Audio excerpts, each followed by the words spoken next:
एक रात देर रात सारा घने जंगल से होते हुए घर जा रही थी। सड़क सुनसान थी और बस उसकी कार की गड़गड़ाहट और हवा में पेड़ों की सरसराहट थी। उसने समय देखने के लिए अपने फ़ोन पर नज़र डाली। रात के तकरीबन 2:13 हो चुके थे कि तभी अचानक उसकी कार की हेडलाइट की नज़र सड़क के किनारे खड़े एक इंसान पर पड़ी। वो फटे हुए कपड़ों में एक औरत थी। उसके लंबे बाल उसके चेहरे को ढक रहे थे।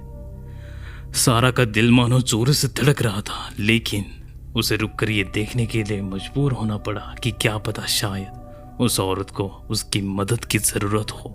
सारा ने अपनी कार की विंडो नीचे की और चिल्लाई, हे, क्या तुम ठीक हो? क्या तुम्हें लिफ्ट चाहिए? उस औरत ने ना ही कोई जवाब दिया। उसने बस अपना सिर उठाया और तब जाकर सारा उसके चेहरे को ठीक से देख पाई। उसके बाल खुले हुए थे। उसका चेहरा काफी दुखी दिख रहा था। उसकी काली आंखें पूरी तरह से मरी हुई थी। उसे देखकर ही सारा का खून कुछ पल के लिए ठंडा पड़ गया। इससे पहले कि वो कुछ कर पाए, वो औरत गायब हो गई। घबराहट में सारा ने कार रेस की और तेजी से सड़क पर चिल्लाने लगी। उसकी आंखें रियर व्यू पर टिकी रही। पिछली सीट खाली थी, पर उसे ऐसा लगा कि कोई पीछे से उसे देख रहा है। इस एहसास से वो कभी उभर नहीं पाई। आगे कुछ मील बाद सारा की कार लड़खड़ाने लगी और न जाने कैसे गाड़ी का इंजन बंद हो गया।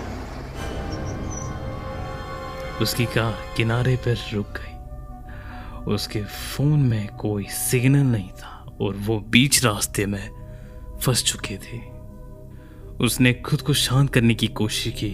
खुद से ही कहा कि ये सिर्फ एक कल्पना है जो उसके दिमाग के साथ खेल रही है।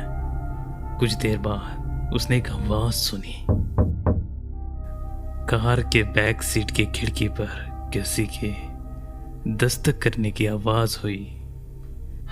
सारा ने दौड़ लगाई इस उम्मीद में शायद ये फिर से वही औरत हो, पर वहां काले अंधकार के अलावा कुछ भी नहीं था।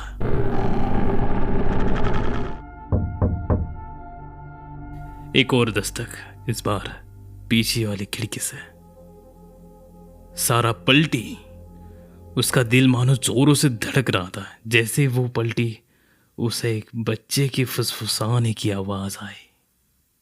माँ, मुझे अंदर आने दो माँ। सारा एक पल के लिए शौक में चली गई, क्योंकि उसके पास कोई बच्चा नहीं था। उस बच्चे की फुसफुसाने की आवाज और तेज और जोरों से आने लगी। माँ, मुझे अंदर आने दो। माँ, मुझे अंदर आने दो। मुझे अंदर आने दो। माँ, मुझे अंदर आने दो। घबराई हुई सारा ने चाबियां ढूंढी और कार को दोबारा चालू करने की कोशिश करने लगी। किस्मत से मानो इंजन एकदम से चालू हो गया और वो पीछे मुड़कर देखने की हिम्मत ना करते हुए उसने तेजी से गाड़ी आगे बढ़ाई।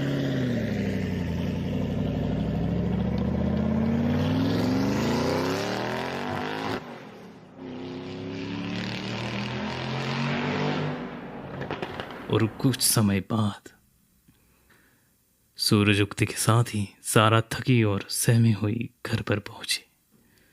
वो अंदर गई और सभी दरवाजे बंद कर दिए। वो खुद को समझाने की कोशिश कर रही थी ये सब एक बुरा सपना था। तभी उसका फोन बजा। जब उसने अपना फोन चेक किया तो एक अननोन नंबर से उसे मैसेज आया था। उसे देखकर सारा का दिल ठंडा पड़ गया था, क्योंकि मैसेज में माँ, मैं घर पर हूं, ऐसा लिखा था। आशा है आपको ये कहानी पसंद आई होगी।